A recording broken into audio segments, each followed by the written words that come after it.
Hey guys, it's Lilian here, and today we're going to talk about one of my favorite topics, which is love and relationships. So I've been wanting to do this video for over a year, but it took me a little bit of time to organize my thoughts. Been getting a lot of requests for it. As a lot of you know, I studied psychology and cognition and communication, and I wrote my master's thesis on the topic of why romantic relationships fall apart and what factors contribute to it. So a lot of you were interested in what my findings are. So it's taken me a little bit of time to organize my thoughts and figure out how to best go about this. But I've decided that I will be doing a little series to break up some of the main findings and the most interesting theories. What made me interested in this kind of research in the first place?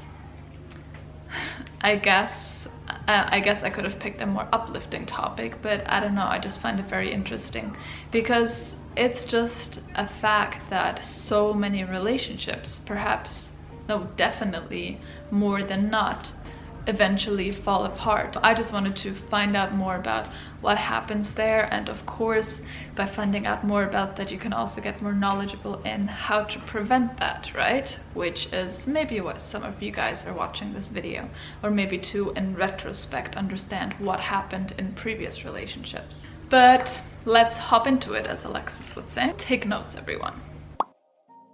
People underestimate what gratitude and appreciation does. Appreciation can happen for a lot of different things, but it's basically everything where your partner goes out of their way to do something nice for you. Cooking dinner for you, waiting up for you when you get home late, picking you up from somewhere, giving you gifts, of course, cleaning the house, all sorts of big or small things. If you are appreciative and are appreciated in return, this reminds both partners that you are valuable, your partner is valuable, and this relationship is worth the long-term commitment. When you first meet the other person, appreciation tends to be high. So like everything they do for you, you're like, oh my god, this is so amazing, and you're likely to return favors to them.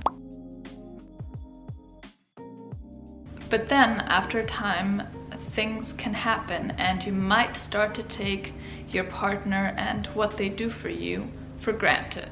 And you start even expecting the things that they do for you because you're used to it. So appreciation goes down, they don't feel appreciated anymore. And because of that, they also don't feel as inclined to do things for you anymore. So basically, be appreciative, don't take those things for granted, and also keep doing those things for each other, because sometimes it's just a little cycle that you need to break the spell of. Like if you're thinking, why should I do this for them? They haven't done that for me. Maybe just be like, I'm gonna restart this, and surprise them with something that they might not be expecting. And if you feel like maybe they're the ones that aren't being as appreciative anymore, have a conversation about it. Tell them about this theory. Tell them how important it is. So this theory assumes that it's a basic human principle that people always want to self-expand, whether it is by self-improvement, exploration, learning new skills, having new experiences. Opposites attract, right? So we're drawn to people that are different from us because by being with them, we're expanding into them and we're getting to know this whole new perspective and way of being and all of their resources as well. So various studies have actually shown that couples who engage in more novel and exciting activities together have a lower perceived boredom in their relationship, and they have higher satisfaction in their relationship. So they're the happier couples. Does this mean that you guys need to go bungee jumping and like learn dancing and all of that? No.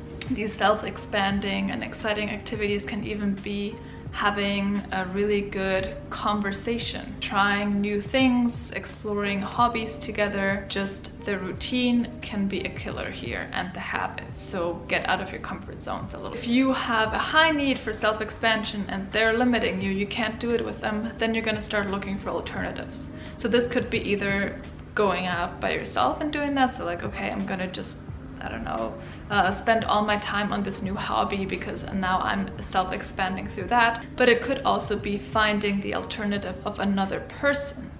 That's when things get risky and there's a higher risk of infidelity. So what can we learn from this? Don't get lazy in your relationship. Don't fall into the same habits. Try new things. Challenge each other's thoughts. Have those interesting, engaging conversations. You know, try to spice it up and keep the relationship dynamic. So what's the next point?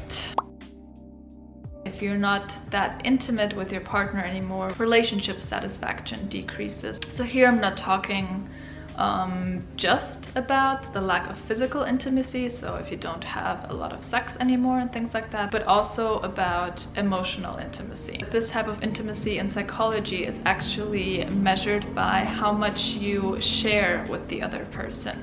So what is the depth of your conversations? When you first start a relationship, intimacy levels are super high because you're getting to know each other. You're learning so much about each other. You're sharing so much so that you feel very connected. You also engage in a lot of physical intimacy. Everything's new, right? High passion leads to high intimacy. And this intimacy can then decrease over the course of the relationship. After a while, you're probably like, okay, I already know this person. So your conversations get a little less in depth. It might be reduced to just like, hey, how's your day? Oh, okay, cool. What movie do you want to watch, or something like that. What I figured out in my research was that it is crucial to distinguish between two types of intimacy.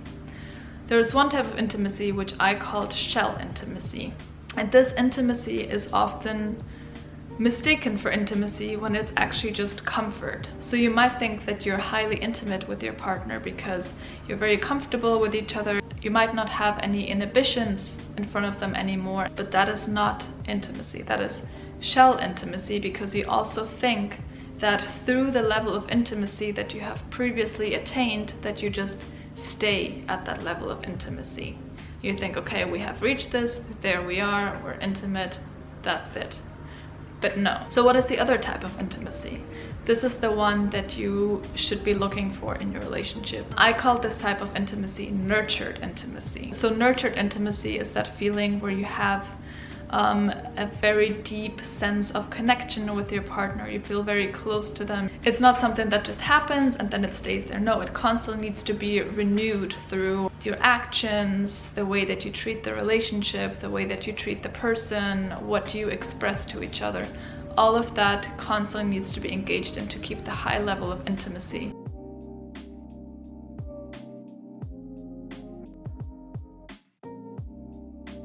It's tricky because you can't just force intimacy to come up, but basically don't get lazy and keep engaging in intimacy promoting behaviors. I'm going to be talking in another part of this series what these behaviors are, so subscribe if you're interested in this so that you won't miss it. What we learn from this is that intimacy is not the same thing as being comfortable with a person, and that you need to work on having that level of intimacy and don't get lazy with the person.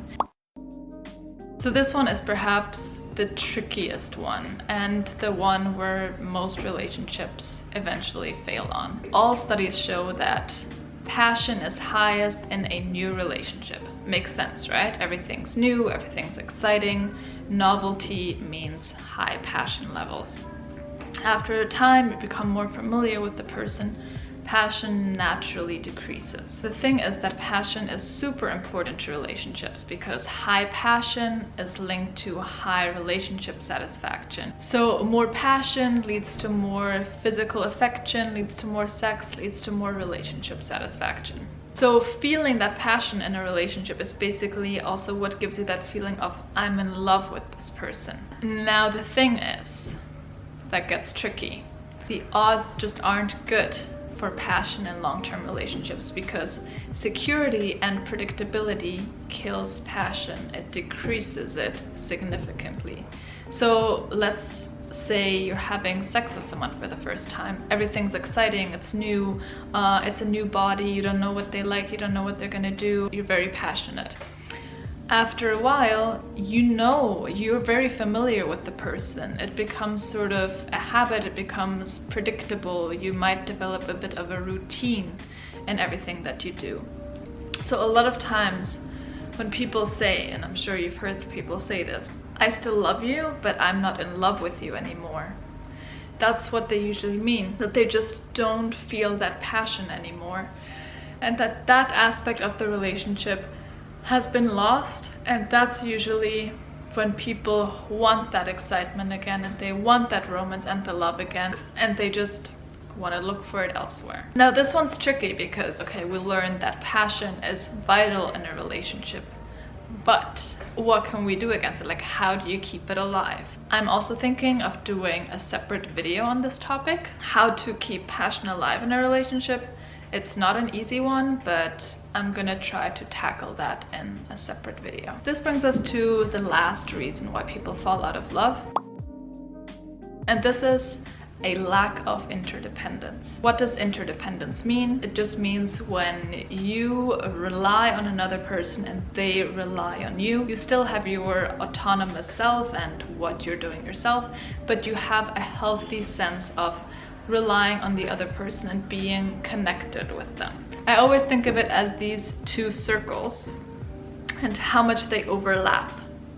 That's your level of interdependence. If it's too much, it's codependent, it's unhealthy. So a lack of interdependence is basically when this overlap gets smaller and smaller and you don't really affect each other that much anymore. Now this is what happens when people, for example, state that they feel in their relationship and with their partner as if they're just roommates. You know, you live in the same place, you may sleep in the same bed, but you've sort of drifted apart.